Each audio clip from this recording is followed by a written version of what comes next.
మొదటి 2 సంవత్సరాల్లో 3 హిట్లు. తర్వాత 21 సంవత్సరాల్లో కేవలం 5 హిట్లు మాత్రం. ప్రభాస్, అల్లు అర్జున్, రామ్ చరణ్ ఫస్ట్ మూవీ రాకముందే నితిన్ అన్న డెబ్యూ ఇచ్చాడు.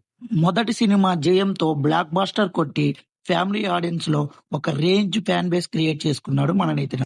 తరువాత వచ్చిన దిల్ సై మూవీలు కూడా హిట్ కావడంతో తెలుగు సినిమాను ఏలతాడు అనుకుంటే తరువాత వచ్చిన 11 సినిమాలు ఫ్లాప్.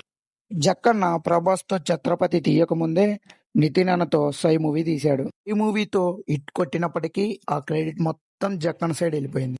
ఎందుకంటే ఆ మూవీలో స్టోరీ హీరో క్యారెక్టర్ ని డామినేట్ చేస్తుంది కాబట్టి. ఉదాహరణకి ఈగ సినిమా ఎవరిది అంటే రాజమౌళి సినిమా అంటాం కానీ నాని సినిమాను. ఎందుకంటే ఆ సినిమాలో స్టోరీ హీరో క్యారెక్టర్ ని డామినేట్ చేస్తుంది కాబట్టి రాజమౌళి సినిమా అంటాం. సై మూవీలో జరిగింది కూడా అదే. హీరో క్యారెక్టర్ ని స్టోరీ డామినేట్ చేస్తుంది కాబట్టి క్రెడిట్ మొత్తం జక్కన సైడ్ వెళ్ళిపోయింది. తరువాత నితిన్ అన్న కొత్తగా ట్రై చేద్దామని శ్రీ ఆంజనేయ మూవీ తీశాడు. ఆ సినిమా యావరేజ్ స్టార్ తో బయటపడ్డది. ఆ తరువాత వచ్చిన అల్లరి బుల్లోడు, ధైర్యం, టక్కరి, ఆటాడిస్తా, విక్టరీ, హీరో, ద్రోణ, రెచ్చిపో, సీతారాముల కళ్యాణం, లంకలో, మారో వరుసగా 10 సినిమాలు ఫ్లాప్. ఎంత తొందరగా ఎదిగాడో అంతే తొందరగా పడిపోయాడు.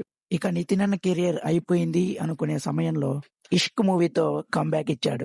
ఇది కదా మనకు కావాల్సింది, ఇలా కదా మనం నితిన్ అన్నని చూడాలనుకుంది. ఇక మా నితిన్ అన్న కంబ్యాక్ ఇచ్చాడు. ఇక మా నితిన్ అన్నని ఎవడరా ఆపేది అనుకునే లోపే గుండె జారి గల్లంత అయిందితో గుండె నొప్పి తెప్పించి హార్ట్ అటాక్ తో హార్ట్ కు బొక్కెట్టి చిన్నదానని కోసం కొరియర్ బాయ్ కళ్యాణ్ తో కోపం తెప్పి ఫ్యాన్స్ కి 9mm రాడ్లు దించాడు. తీసిన 4 సినిమాలు ఫ్లాప్స్. నితిన్ అన్న కెరియర్ అయిపోయింది. ఇక ఏ డైరెక్టర్ నితిన్ అన్నతో సినిమా తీయడు అనుకుంటున్న సమయంలో త్రివిక్రమ్ గా అనే ఒక ఫ్యామిలీ ఎంటర్టైనర్ తో నితిన్ అన్నకు కంబ్యాక్ ఇచ్చాడు. ఎలాగో ఒక హిట్ పడ్డాది కదా అని నెక్స్ట్ వచ్చే మూవీతో ఇంకో హిట్ కొడదామని లై అనే మూవీ తీశాడు. అప్పుడప్పుడు మనం TFI ఫెయిల్యూర్ అని హ్యాష్ ట్యాగ్స్ పెడుతుంటాం కదా. అందులో గౌతమ్ నంద, అతడు, కలేజా తర్వాత లై మూవీనే పెడతాం. ఎందుకంటే ఈ మూవీలో మన నితిన్ అన్న acting, BGM, story next level ఉంటాయి. తరువాత వచ్చిన చల్ మోహన్ రంగ్ తో మళ్ళీ ఒక ఫ్లాప్ పడ్డది. ఎలాగో మనకి ఫ్యామిలీ ఎంటర్టైన్మెంట్ తో ఒక హిట్ పడ్డది గాని అలాగే ఇంకో సినిమా ట్రై చేద్దామని శ్రీనివాస కళ్యాణం అనే ఒక సినిమా తీశారు. ఆ సినిమా చూసినప్పుడల్లా బ్రహ్మోత్సవం తలకాయ ప్రవేశం చేసినట్టు అనిపిస్తుంది. భీష్మతో హిట్ కొట్టి హిట్ స్ట్రీక్ మెయింటైన్ చేస్తాడు అనుకుంటే చెక్కుతో చిక్కేశాడు. హిట్లు ఫ్లాప్లు ఏమన్నా శాశ్వతమా అని నెక్స్ట్ సినిమాతో అన్న హిట్ కొడదామని రంగుదే, మాస్ట్రో, మాచర్ల నియోజకవర్గం, ఎక్స్ట్రాడినరీ మ్యాన్, రాబిన్ హుడ్ తో రాడ్లు దింపేశాడు. 9mm కాదు 180mm రాడ్లు దించాడు.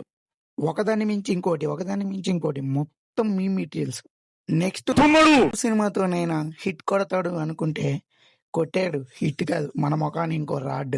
ఇక కాపాడితే మన నితిన్ అన్నని వేణన్నే కాపాడాలా. మీరేమనుకుంటారో నెక్స్ట్ ఎల్లమ్మ సినిమాతో మన నితిన్ అన్న కంబ్యాక్ ఇస్తాడా ఇవ్వడా కామెంట్ చేయండి.